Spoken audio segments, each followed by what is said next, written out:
इनके सामने भी ये व्यक्ति अचानक अपना क्रेडिट लेना भूला नहीं और बोल दिया कि मैंने भारत पाकिस्तान का युद्ध विराम करवाया। कुल मिलाकर के अब तक जब से भारत पाकिस्तान के बीच में ये सीज फायर हुआ है, तब से लेकर ये व्यक्ति 8 बार विभिन्न मंचों पर ये क्रेडिट ले चुका है कि मैंने भारत पाकिस्तान को रुकवाया, मैंने भारत पाकिस्तान को रुकवाया।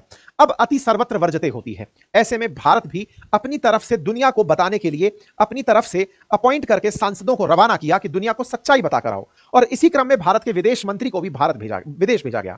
भारत के विदेश मंत्री इस समय यूरोप की यात्रा पर हैं और वो अमेरिका द्वारा बनाए गए नैरेटिव को काटने का प्रयास कर रहे हैं। आज भारत ने इसका वो सपना तोड़ दिया।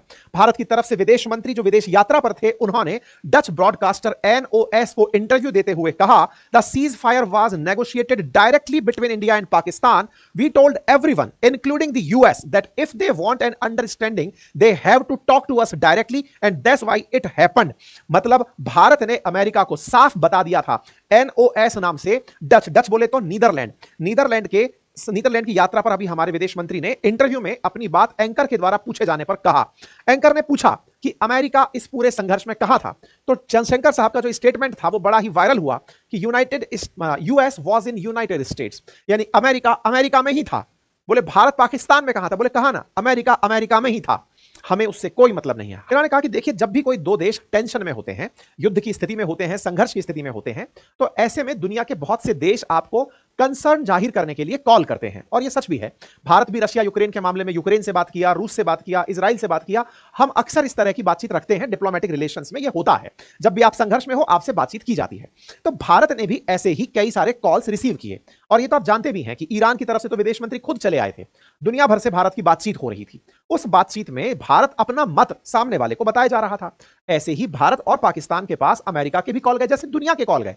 जैसे भारत को भी कार्रवाई कर रहा था तो सऊदी, यूएई, इन तमाम देशों को इन्फॉर्म कर रहा था, रशिया, अमेरिका, सबको इन्फॉर्म कर रहा था। एग्जैक्टली बोले हमारे पास भी वैसे ही कॉल आए। अब जब किसी का कॉल आएगा, और ये सच भी है कि अगर आपका और किसी दोस्त का संघर्ष चल रहा हो, दोस्त कहिए या दुश्मन कहिए, किसी के बीच भी अगर वॉर चल रहा हो, तो ऐसे में कोई थर्ड पार्टी अगर आपसे आकर खुशामदीद पूछती है, आपको कुछ समझाने का प्रयास करती है, तो आप अपना नैरेटिव बताते हैं कि देखो भाई, मैंने तो आतंकियों को मारा था। आतंकियों के मारने के नाम पर अगर इनको लगता है कि इनको चोट पहुंची है, तो भाई साहब इनको ही रुकना पड़ेगा, मैं नहीं रुकूंगा, क्योंकि मैंने तो अपने लोगों का बदला लिया है। अब ये बात जिस भी व्यक्ति को आप बोलोगे, वो व्यक्ति दूसरे से भी तो बात कर रहा है। हमारे साथ जो कॉल आए वो पाकिस्तान को भी आए। हमने अपनी बातें सबको बताई थी कि देखिए, भारत ने इसको शुरू किया है, खत्म पाकिस्तान ही करेगा, पाकिस्तान को ही बोलना होगा कि रुक जाओ, हम नहीं रुकेंगे। भारत ने इस बात को इतना दृढ़ता से रखा, और यह बात भारत ने उसी दिन, जिस दिन ट्रंप ने अपनी तरफ से अनाउंस की, उसके आधे घंटे बाद जो मिस्री साहब का बयान आया था, उसमें यह बात कही गई थी कि हमारे पास पाकिस्तान के डीजीएमओ का कॉल आया है कि आप युद्ध को रोक दीजिए। इसका मतलब यह हुआ कि पाकिस्तान से भारत को कॉल रिसीव हुआ है, भारत से पाकिस्तान को नहीं हुआ है। तो बोले ट्रंप यहां बीच में कहां से आ गए? तो ट्रंप ने असल में इस बात की भांजी मार ली कि भारत के पास पाकिस्तान से कॉल जाएगा, यह जानकारी मैं दुनिया को बता देता हूं। भारत ने इस मैसेज को दुनिया के हर व्यक्ति से कहा था कि अगर किसी को यह संघर्ष रुकवाना है तो कॉल उधर से करवा दो, हम रोक देंगे। अच्छा, भारत का यह डे वन से था, और यह बात मैंने आपको कई बार बोली भी है। आप चाहें तो जब से यह शुरू हुआ ऑपरेशन सिंदूर, उसके बाद की प्रेस कॉन्फ्रेंस को आप देखें तो उसमें एक स्पष्ट संदेश था, हमने आतंकी ठिकानों को टारगेट किया, हमने सेना और सिविलियंस को टारगेट नहीं किया। यह किसी भी प्रकार से घटना प्रोवोकेटिव नहीं है, उकसावे की कार्रवाई नहीं है, हम इसे बिल्कुल शांत तरीके से कर रहे हैं। हमारा कार्रवाई किसी प्रकार के युद्ध को बढ़ावा देना नहीं है। हमने ये सब बातें डे वन से प्रेस कॉन्फ्रेंस में बोली है। पाकिस्तान ने जिस तरह से कार्रवाई करना शुरू किया कि चलो बदले की कार्रवाई करते हैं, उस कार्रवाई को उन्हें ही रोकना था, यह हमने हमेशा बोला। जयशंकर साहब ने इस बात को इस पत्रकार के सामने रख दिया कि देखो भाई, अमेरिका को लगता है कि उसने यह रुकवाया है। हमने डे वन से क्लियर किया था कि हमारे और पाकिस्तान के बीच ही विराम से संबंधित बात होगी। अब फिर आप कहेंगे फिर मध्यस्थता आप किसे कहते हैं? मैं बताता हूं मध्यस्थता किसे कहते हैं। अभी भारत पाकिस्तान के बीच में क्या भारत पाकिस्तान के प्रतिनिधियों को आपने किसी थर्ड देश में बैठे हुए देखा? नंबर एक। नंबर दूसरा, क्या किसी थर्ड व्यक्ति के साथ बैठे देखा भारत और पाकिस्तान के लोगों को? आंसर है जी नहीं। क्या ऐसा कहीं और होता है? बिल्कुल होता है। अफगानिस्तान अमेरिका के बीच में जब युद्ध विराम हुआ तो वो दोहा के अंदर हुआ। अमेरिका और अफगानिस्तान में तालिबान से जब समर्थन की बातें थी तो फिर थर्ड पार्टी खुद बैठा था, दोहा के प्रतिनिधि बैठे थे। ऐसे ही थोड़े दिन पहले सऊदी के अंदर रशिया यूक्रेन की शांति कराने के लिए रूस और यूक्रेन के बीच में अमेरिका खुद आया था। आपको ध्यान होगा सऊदी के अंदर मीटिंग्स हुई थी। तो इसका मतलब ये तो साफ है ना कि भारत पाकिस्तान के लिए कहीं किसी मंच पर कोई नहीं बैठा है। और जब कहीं किसी मंच पर कोई नहीं बैठा है तो यह बात कहना कि हमने मध्यस्थता कराई है, यह केवल क्रेडिट ले जाने वाली बात है। अब आप पूछेंगे इस क्रेडिट ले जाने की बात पर भारत ने जो आज प्रतिक्रिया दी है, जहां उसने साफ कह दिया है कि अमेरिका की कोई प्रतिनिधित्व नहीं था, अमेरिका की कोई मध्यस्थता नहीं थी, इसके परिणाम क्या होंगे? ये मीम मटेरियल है जिसमें उनसे पूछा गया कि भारत पाकिस्तान युद्ध विराम के बीच में अमेरिका कहां था, तो इनका जवाब बड़ा इंटरेस्टिंग था, अमेरिका अमेरिका में था। ये बात आने वाले समय में बहुत वायरल बात कहलाएगी। इसमें इन्होंने बकायदा ये बात बताई कि देखो भाई, हमारे पास एक हॉटलाइन होती है। 10 मई को पाकिस्तान की सेना ने हमें संदेश भेजा कि वो गोलाबारी रोकने के लिए तैयार हैं। इसके बाद भारत और पाकिस्तान के सैन्य अधिकारी एक दूसरे के बाद संघर्ष विराम के लिए तैयार हुए। अब इस बात के बाद जब विदेश मंत्री ने यह बयान वहां दे ही दिया, तो फिर विदेश मंत्रालय की तरफ से जो प्रवक्ता हैं जायसवाल साहब, ये बाहर आते हैं और इस बात को फिर ये सरकारी तरीके से कह देते हैं। मतलब अब तक तो क्या हो रहा था कि भारत की तरफ से कोई बयान दिया जा रहा था तो कभी विदेश सचिव कहीं कुछ बोल दे रहे हैं, पत्रकारों को इंटरव्यू में बोल दिया जा रहा है। इस बार बाकायदा प्रेस पे आकर के इन्होंने बयान दे दिया और कहा इंडिया रिजेक्ट करता है ट्रंप का मीडिएशन क्लेम एक बार फिर।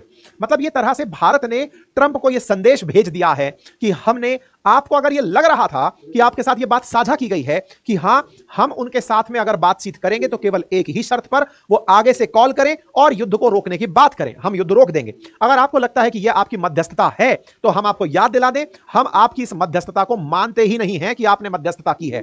भारत की तरफ से मिला हुआ यह जो प्रतिक्रिया है यह ट्रंप पर बहुत गहरी गुजरेगी। संभव है ट्रंप इसकी प्रतिक्रिया स्वरूप कुछ और ज्यादा दुनिया में बयानबाजी करते हुए नजर आए, और इतना ही नहीं, अपनी इमेज को पहुंचे इस डेंट के चलते भारत के खिलाफ हो सकता है वो कुछ कड़े कदम उठाने का भी निर्णय लें।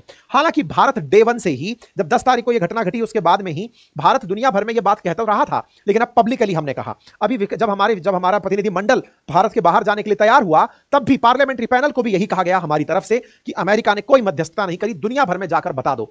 तो दुनिया भर में अब पाकिस्तान की तो कोई इज्जत थी ही नहीं, उसकी इज्जत कम करने नहीं जा रहे। अब हम उन 32 देशों में जा रहे हैं जहां ट्रंप के बारे में बताया जाएगा कि यह आदमी जहां जहां जाकर आपको बोल रहा है कि हमने मध्यस्थता की थी, इसकी कोई मध्यस्थता नहीं थी। पाकिस्तान का कॉल आया, हमने रिसीव किया और हमने अपनी बात को रोक लिया। इसी प्रकार से हमने दुनिया को पहले बताया था, दुनिया के जितने देशों को हमने बताया, अगर वो ये सब कहने लगे कि हमें क्रेडिट दो, हमने रुकवाया है, तो हम किस किस को क्रेडिट बांटेंगे। अब चलो, ये तो बात हुई ट्रंप को अपनी तरफ से कन्फ्रंट करने की, भारत ने कर दिया। लेकिन जो आज मुझे सबसे मजेदार न्यूज लगी पढ़ने में वो ये थी, इकोनॉमिक्स टाइम्स में खबर छपी कि डोनाल्ड ट्रंप को इंडिया पाकिस्तान सीज फायर का क्लेम लेने का इतना मन क्यों किया, ट्रंप हमेशा इस तरह के क्रेडिट लेते क्यों हैं। इसके बारे में आप जानकारी देता हूं मैं आपको। ये एक इंटरव्यू छपा है, एनएसए है, नेशनल सिक्योरिटी एडवाइजर, जैसे भारत में इस समय डोवाल साहब है पीएम के, ऐसे ही यूएस में जब ट्रंप का पुराना शासन था उस समय पे उनके एनएसए थे जॉन बोल्टन। उन्होंने अपनी तरफ से एक इंटरव्यू दिया है, एएनआई को छपा। ये इंटरव्यू कुछ यूं कहता है, मैं बस ब्रीफिंग बता देता हूं इसकी। इस इंटरव्यू में उन्होंने कहा है कि देखिए, ट्रंप है और ट्रंप एक नैरेटिव लड़ाई में है। और वो लड़ाई क्या है कि अमेरिका के अंदर जो बाइडेन के डेमोक्रेट्स हैं, यानी कि बाइडेन का जो पार्टी का बैकग्राउंड रहा है, बाइडेन रहे हो, ओबामा रहे हो, ये जितने भी लोग हैं ये युद्ध के लिए जाने जाते रहे हैं। दुनिया में इन्होंने वॉर थोपी है। उदाहरण के लिए, बाइडेन के कार्यकाल में इजराइल गाजा हुआ, बाइडेन के कार्यकाल में रशिया यूक्रेन हुआ। तो बोले बाइडेन का कार्यकाल युद्ध के कार्यकाल के रूप में रिकॉग्नाइज होता है। लेकिन ट्रंप अपने आप को दुनिया में शांति का मैसेंजर बनाना चाहते हैं, बताना चाहते हैं। वो चाहते हैं कि दुनिया के लोग ये माने कि जो ट्रंप का यानी रिपब्लिकन्स का शासन है वो शांति लेकर आता है। इन्होंने अपनी तरफ से इस बात को बोलते हुए कुछ यूं कहा कि आप केवल इस बार पर फोकस मत करिए, आप पुरानी बार पर भी फोकस करिए। और इन्होंने बहुत अच्छे उदाहरण दिए। इन्होंने कहा कि आप चलिए पिछले कार्यकाल में, जब ये एनएसए हुआ करते थे, बोले उस समय पर भी ट्रंप नॉर्थ कोरिया के किम जोंग उन से मिलने गए। क्यों मिलने गए? क्योंकि ट्रंप को उस समय भी एक कीड़ा काटा था कि उनके मां कहने पर किम जोंग उन अपने न्यूक्लियर वेपन खत्म कर देंगे। न्यूक्लियर वेपन खत्म कर देंगे ट्रंप के कहने पर, तो ट्रंप का कितना नाम होगा कि मैंने दुनिया में शांति ला दी है, किम जोंग उनको कन्विंस कर लिया है। बोले वो उसमें कामयाब नहीं हुए, प्रयास पूरे किए थे। दूसरा इन्होंने जो तर्क दिया वो क्या था?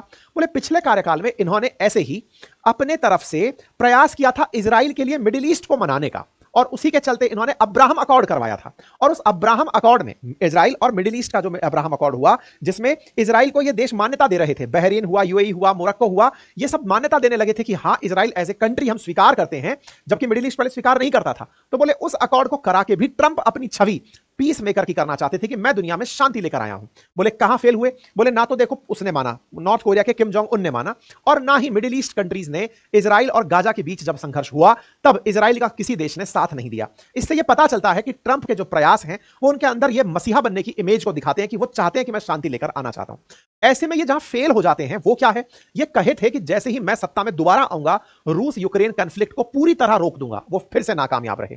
इतना ही नहीं, उन्होंने कहा था कि इजराइल और गाजा के बीच का संघर्ष मेरे आते ही समाप्त हो जाएगा और हमास को बंधक बनाए हुए तमाम इजरायलियों को मेरे आने के 24 घंटे के भीतर भीतर छोड़ना होगा। लेकिन अभी तक कोई भी बंधक उनके बाद आने के बाद नहीं छूटा है। वो जो बीच में छूटे थे उसके बाद लगभग 50 से अधिक बंधक अभी भी गाजा में हैं। ऐसे में ट्रंप को अपनी इमेज बाजार से जाती हुई दिखी। ये जो बातें इन्होंने बोली हैं, ये सारी बातें मैं आप लोगों को पहले ही बता चुका हूं, लेकिन आज एक ऐसे व्यक्ति के माध्यम से आप जान रहे हैं जिस व्यक्ति ने कभी ट्रंप के साथ काम किया है, ट्रंप को समझा है, वो ट्रंप को साथ रह के समझे। हम ट्रंप के हाव भाव को मीडिया के माध्यम से समझे और हम और आप लगभग एक जैसा ही समझे। हम ये समझ गए थे कि इन्हें छपास की बीमारी है, इन्हें सुर्खियों में रहना है, इसे दुनिया के अंदर शांति का पुरस्कार लेना है। यही कारण है कि हमने कई बार आपके सामने इस बात की मजाक बनाई है कि ट्रंप को नोबेल पीस पुरस्कार चाहिए कि मैं दुनिया में शांति ले आया। और मैंने आपको यह तक कहा था कि इस व्यक्ति को पीआर का इतना ज्यादा क्रेज है कि बस खबर मिले और मैं उसका क्रेडिट खा जाऊं। तो यह इंडिया पाकिस्तान के मामले में क्रेडिट खाने के लिए ही लपक कर बाहर आया।